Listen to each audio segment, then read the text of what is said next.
जिनकी बुद्धि में समता आ गई है, ऐसे जो साधु हैं जिन्होंने अपना अंतःकरण परिपूर्ण रीत से मुझे अर्पित कर दिया है, ऐसे संतों के दर्शन से जीव का भवबंधन ऐसे ही नष्ट हो जाता है जैसे सूर्य के उदित होने पर नेत्रों के सामने अंधेरा नहीं रह सकता। ऐसे ही संत दर्शन हो जाए और फिर भी जीव संसार के चक्र में पड़ा रहे, ये दोनों बातें संभव नहीं है। अब देखो एक बात ध्यान से सुन लो, संत दर्शन भी सबको नहीं होता। आप लोग कहेंगे हो तो रहा है, हो रहा है, अवश्य हो रहा है, पर वस्तुतः संत दर्शन क्या है? संत के जैसा आकार प्रकार दिखता है, उसके संप्रदाय आदि के चिन्ह दिखते हैं, संत का दर्शन नहीं हो पाता है। संत का दर्शन हुआ कब माना जाएगा? एक घटना सुना देते हैं। हमारे ब्रज में एक महान तीर्थ है महोली, मधुबन, जहां श्री स्वामी भट्ट देवाचार्य जी महाराज विराजते थे। श्री भट्ट देवाचार्य जी महाराज निम्बार्क संप्रदाय के आचार्य चरण, ध्रुव टीला पे उन्होंने तपस्या किया। उनकी कीर्ति सुनकर के एक बालक वैराग्य पूर्वक ग्रह त्याग करके उनके निकट आया, साष्टांग प्रणाम किया, बोला महाराज आप हमें दीक्षा दीजिए, हमें अपनाइए, हम आपकी शरण में हैं। तो तुम कैसे आए, किस लिए आए, हमारे पास कैसे चले आए? तो बालक ने कहा कि संतों से आपकी कीर्ति सुनकर आया, बहुत श्रद्धा लेकर, बड़ा विश्वास लेकर आपके चरणों में आया हूं। आप हमें भगवत शरणागति प्रदान करें, हमारे ऊपर कृपा करें। तो श्री भट्ट देवाचार्य जी महाराज ने कहा कि तुम हमारे निकट श्रद्धा और प्रेम के सहित, विश्वास के सहित यहां आए हो, तो हमारे में कोई विशेषता दिख रही है? क्या वैशिष्ट्य दिखाई पड़ रहा है? तो बोले विशेषता तो बहुत कोई विशेष नहीं दिखाई पड़ रही है।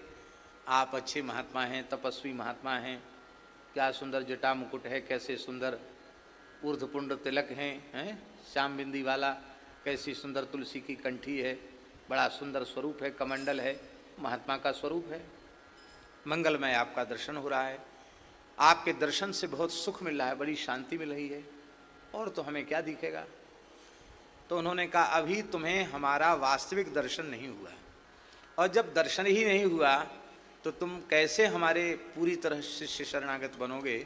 अभी दीक्षा के योग्य नहीं हो, पहले मेरा दर्शन होए तब योग्यता आवेगी। जाओ गिरिराज जी चले जाओ, और 12 वर्ष तक युगल नाम का जप करते हुए गिरिराज जी की परिक्रमा करना।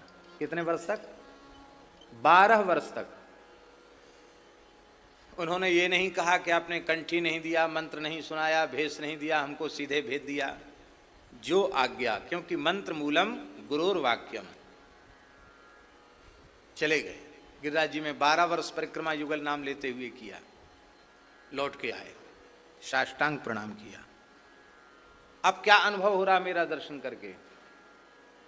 तब आप रोने लगे और आपने कहा कि आपके शरीर से एक दिव्य तेज प्रकट हो रहा है। आपका स्वरूप पहले जैसे पांच भौतिक दिख रहा था, प्राकृत स्वरूप दिख रहा था, अब नहीं दिख रहा। अब लगता है आपका स्वरूप दिव्य है, आपके एक एक रोम से प्रकाश की किरण निकल रही है, आपका दिव्य स्वरूप है। बोले बेटा कुछ कुछ दर्शन हुआ है, अभी पूरा दर्शन नहीं हुआ है। जाओ 12 साल फिर युगल नाम का जप करते हुए परिक्रमा करो। फिर चले गए, फिर लौट के आए। अब क्या दिखता है? बोले अब लगता है कि ज्ञान, वैराग्य और भक्ति का समुद्र आपके चारों ओर हिलोरें ले रहा है। मुस्कुराए, बोले हाँ अब थोड़े और निकट हमारे पहुंचो, जाओ अभी और बाकी है दर्शन, जाओ। फिर 12 वर्ष युगल नाम लेते हुए परिक्रमा करो। दूसरा कोई चेला होता तो भग जाता, पहली बार में भग जाता, कहता हम तो दूसरा गुरु खोज लेंगे। ऐसा उन्होंने नहीं सोचा, फिर चले गए। फिर 12 वर्ष बाद आए। कितना साल हुआ? 36 वर्ष हो गया। 36 वर्ष का साधन हुआ। अब लौट के आए तो बोले अब क्या दिखता है? बोले अब हम बोलने में समर्थ नहीं, कहो कहो क्या दिखता है? बोले भगवान गुरुदेव भगवान आपकी दाहिनी जंघा पर श्री कृष्ण बैठे हैं, आपकी बाईं जंघा पर राधा रानी बैठी हैं, और युगल निधि को अपनी अंक में भरकर आप विराजमान हो, और आपका दिव्य सहचरी स्वरूप है। आप अपनी अंक में श्री राधा सर्वेश्वर प्रभु को लेकर के बैठे हो, ठाकुर जी श्री जी आपकी गोद में हैं। बोले हाँ बेटा अब तुम्हें हमारा दर्शन हो गया। फिर आपने विधिवत उनको दीक्षा दी और उनका नाम रखा श्री हरिव्यास देवाचार्य जी महाराज, जिन्होंने महावाणी जैसे दिव्य ग्रंथ को प्रकट किया। इसलिए नाभा जी ने कहा श्री भट्ट चरण रज परसते सकल सृष्टि जाको नई, हरिव्यास तेज हरि भजन बल देवी को दीक्षा दई। ऐसे हरिव्यास देवाचार्य। इस कथा का आशय क्या है? संतों के निकट निरंतर श्री ठाकुर जी रहते हैं, पर हमें अनुभव होता है? हमें तो पता नहीं क्या क्या अनुभव होता है। हमारी तो दृष्टि कैसी है? जड़खोर गोधाम में लगभग 10,000 गोवंश है, और इतनी बड़ी संख्या में गोवंश है तो वहाँ का खर्च भी बहुत बड़ा है। लगभग 1.25 करोड़ रुपए महीने प्रति महीने का खर्च है। भगवान के संकल्प से ही चलता है, भगवान की कृपा से चलता है, भगवान ही सेवा कर रहे हैं, कोई मनुष्य नहीं। भगवान जिसके मन में प्रेरणा करते वो सेवा करता है। दक्षिण के कुछ लोग आए, दक्षिण भारत के, अब कुछ गाय की सेवा के लिए कुछ उन्होंने भेंट किया, और भी कोई महानुभाव दर्शन के लिए तो कोई भी आ जाते हैं। तो आजकल मोबाइल में सबके कैमरा होता है, उसने फट से कैमरे से फोटो खींच लिया और फोटो खींचकर सोशल मीडिया पर डाल दिया। ज्ञान वैराग्य बघारने वाले उपदेश करने वाले संतों की हालत। ध्यान में आई बात? माने ज्ञान वैराग्य को उपदेश करते हैं और नोटों की गड्डियां उनके चरणों में चढ़ती है। ये किसी दर्शनार्थी ने दर्शन करके फोटो खींच के वो फोटो डाल दिया। अब अच्छे बुरे जो लोग जानते हैं वो, उन्होंने, किसी ने फटकारा तो किसी ने जो थोड़ा मन में दूसरा भाव रखते हैं उन्होंने कुछ उटपटांग भी लिखा। तो बहुत समय हम तो मोबाइल रखते ही नहीं, तो हमें क्या पता। फिर लोगों ने बताया कि ऐसा ऐसा एक फोटो वायरल हो रहा है। तो इस तरह के दर्शनार्थी भी आते हैं, उन्हें ये पता नहीं है कि संस्थाएं कैसे चल रही हैं, कितने आर्थिक संकट में हैं, और इससे अपने को क्या लेना देना, इससे उन्हें कोई प्रयोजन नहीं। लिंग पुराण में लिखा है, लिंग पुराण में, कि मनुष्य अपने प्राण हथेली पर रख करके धन का उपार्जन करता है। आप कहीं भी जाते हो धन कमाने के लिए तो प्राण हथेली पर ही लेके तो जाते हो, बीच में क्या घटना घट जाए। लिंग पुराण में भगवान व्यास लिख रहे हैं, अपने प्राण हथेली पर रख करके मनुष्य धन का उपार्जन करता है, इसलिए वह, अब संसारी मनुष्य की बात बता रहे हैं, वो धन को ही प्राण समझता है। प्राण से अधिक मूल्यवान धन को समझता है वो। लोग जमीन जायदाद के लिए, संपत्ति के लिए प्राण तक दे देते हैं। इसका मतलब भले ही वो प्राण देने के बाद किसी काम की नहीं, लेकिन वो समझते जरूर हैं कि प्राण से ज्यादा कीमती है। ऐसे धन को देने वाला वह प्राण दान देने वाला, प्राण देने वाला है, ऐसा व्यास जी ने लिखा है। इसलिए धन की चोरी को महापाप कहा गया, क्योंकि किसी का धन हरण आपने किया तो मानो उसके प्राण ही हर लिए आपने, उसके वध का पाप आपको लगा। इस इस्ते के प्रकरण में भगवान व्यास कह रहे हैं, चोरी के प्रकरण में।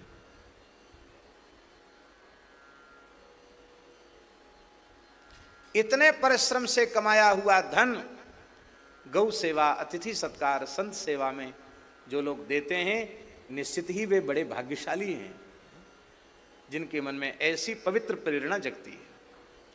तो अब हम आपसे पूछते हैं कि इस दृष्टि से जो दर्शन करने आए हैं कि कैसी आसन पर बैठे हैं, पंखा चल रहा है कि कूलर चल रहा है, अथवा कौन कितना भेंट कर रहा है, ये देखने जो आए हैं उनको भला संत का दर्शन क्या होगा? उनको तो जड़ संसार की वस्तुएं ही दिखाई पड़ेंगी। किसी संत के पास श्रद्धा लेकर के जाओ और उसके सेव्य, उसके आराध्य ठाकुर यदि कथनचित गोद में बैठे दिखाई पड़ जाएं तो समझ लेना आज हमें अमुक संत का दर्शन हो गया।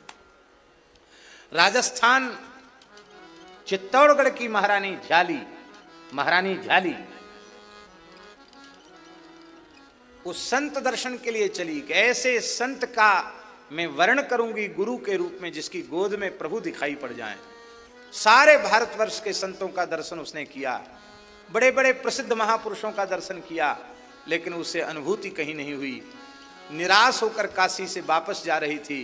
किसी ने कहा कि काशी में संत रैदास जी विराजते हैं, चर्मकार कुल में उनका जन्म हुआ है, एक बार उनका भी दर्शन कर लो। रानी की कोई विशेष भावना नहीं थी, लेकिन चलो इतना नाम सुना है तो चलो एक बार दर्शन कर लेते हैं। तो वहाँ दर्शन किया तो रैदास जी नीम के नीचे बैठे थे, पद गा रहे थे प्रेम विभोर होकर के। भगवान के भाव में ऐसे तन्मय थे कि उनके गोद में रानी ने प्रणाम किया और प्रणाम करते ही उसको व्याकुल हो गई कि अरे इतने अद्भुत संत इतनी सहजता सरलता से बैठे हैं और इतने प्रेम विभोर होकर के भगवत यश गा रहे हैं। जैसे ही रानी प्रणाम करके बैठी तो रानी ने क्या देखा कि रैदास जी की गोद में बालक रूप में श्री रघुनाथ जी साक्षात विराजे हैं। बस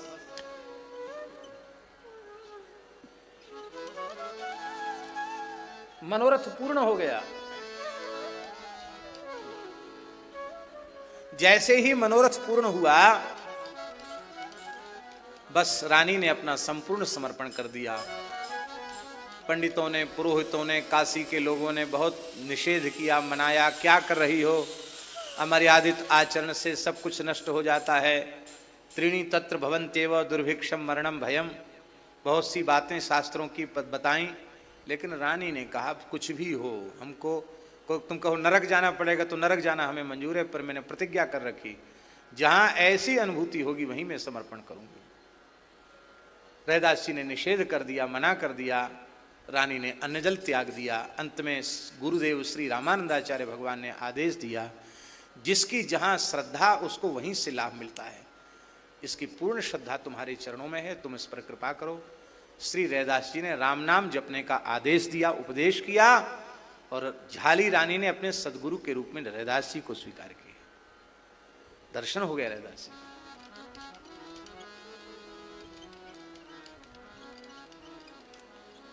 हम तो ये अनुभव करते हैं, ये मानते हैं कि भगवान का दर्शन भी सबको नहीं होता। अवतार काल में भी भगवान का दर्शन सबको नहीं होता। अब शकुनी को, दुर्योधन को, शिशुपाल को, दुस्शासन को कहाँ भगवान का?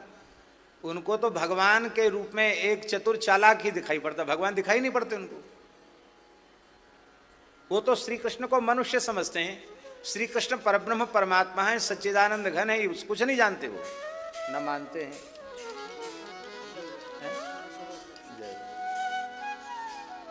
ऐसी अद्भुत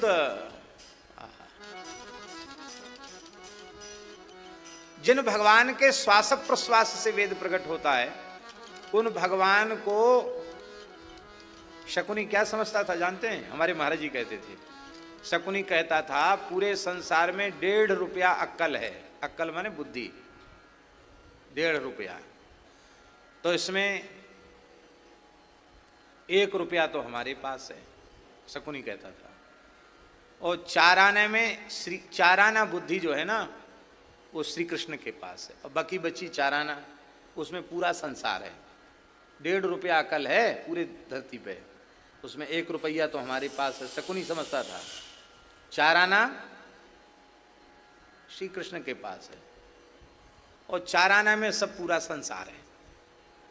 तो वो कहता था कि श्री कृष्ण चटोर हैं इनको बढ़िया बढ़िया कुछ माल खिलाओ तो ये तुम्हारे पक्ष में हो जाएंगे। तो 1 रुपया तो तुम्हारे मामा के पास अकल है ही है, बुद्धि है ही है, 4 आना कृष्ण वाली भी तुमको मिल जाएगी, तो सबाया बुद्धि हो जाएगी। फिर पांडव तो मरे मराए समझो। और यही इन मूर्खों ने षड्यंत्र किया भगवान का आतिथ्य की तैयारी की। भगवान ने क्या कहा?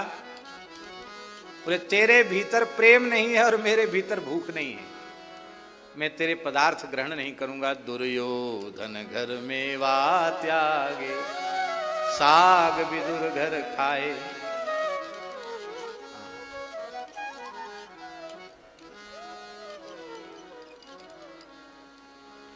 ये कहां भगवान का दर्शन कर रहे थे? भैया भगवान के दर्शन की सामर्थ्य तो संतों की कृपा से मिलती है। संतो दिशन्ति चक्षुंसि बहिरर्कः समुत्थितः, देवता बांधव संत संत आत्मा हमेव च। संत ही भगवत दर्शन की सामर्थ्य प्रदान करते हैं, नहीं तो भगवान का दर्शन करने पर भी उनके प्रति सामान्य बुद्धि बनी रहती है। भगवान कृपा करें उन्हें भगवत दर्शन होता है, संत कृपा करें उन्हें संत दर्शन होता है। जैसे भगवान के संबंध में कहा गया, सोई जाने जेहि देहु जनाए, सोई जाने जेहि देहु जनाए, जानत वे जाए, जानत तुम्हें वे जाए। ऐसे ही भगवान जिसको जना दें वो भगवान को जाने, ऐसे ही संत कृपा करके अपने स्वरूप को जिस भाग्यशाली जीव को जना देवें वो जान जाता है। संत किसे जनाते हैं? जो निश्चल भाव से, निष्कपट भाव से उनके चरणों में अपना संपूर्ण समर्पण कर देता है, फिर प्रार्थना भी नहीं करनी पड़ती, अपने आप स्वरूप का ज्ञान हो जाता है। मोक्ष क्या है ब्रह्मचारी जी? स्वरूप ज्ञानादेव मोक्षा, अथवा स्वरूप ज्ञान ही मोक्ष है। हमें अपने स्वरूप का बोध हो गया, मुक्त हो गए। इसलिए ब्रह्मानंद और स्वरूपानुभूति है,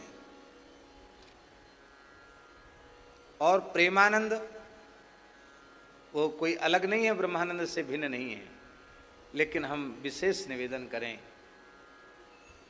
सनातन ब्रह्म ज्योति, उसमें रमण करने में जो आनंद का अनुभव होता है उससे करोड़ों करोड़ों गुना आनंद का अनुभव भगवान के सच्चिदानंद स्वरूप में रमण करने से होता है। इसलिए आत्म रमण के का अर्थ हम लोग अनुभव करते हैं, भगवान आत्म रूप ही है, पर आत्म रमण का अर्थ हम लोग अपने जीव के स्वरूप में रमण नहीं, भगवान के स्वरूप में रमण। ध्यान में ही बात।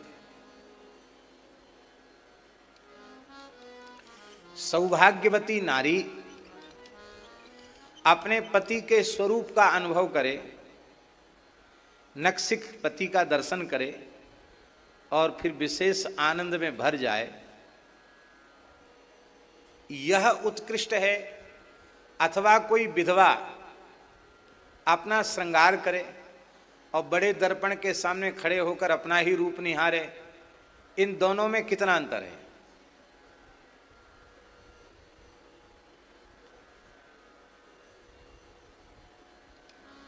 इसलिए भगवान के कोटि कोटि कंदर्प दर्प दलन करने वाला जो तासा माविर्भूत चौरी स्मयमानम काम्बुजा पीतांबर धर सृगवी साक्षान मन्मथ मन्मथा, करोड़ों कामदेव के मान का मर्दन करने वाले श्री कृष्ण के नक्सिक स्वरूप का अनुभव करना, यही इतना श्रेष्ठ आनंद है कि ब्रह्मानंद में रमण करने वाले महात्मा भी इस आनंद की एक झलक पाने के लिए व्याकुल बने रहते हैं। इसलिए प्रेमानंद ब्रह्मानंद से भी उत्कृष्ट वस्तु है।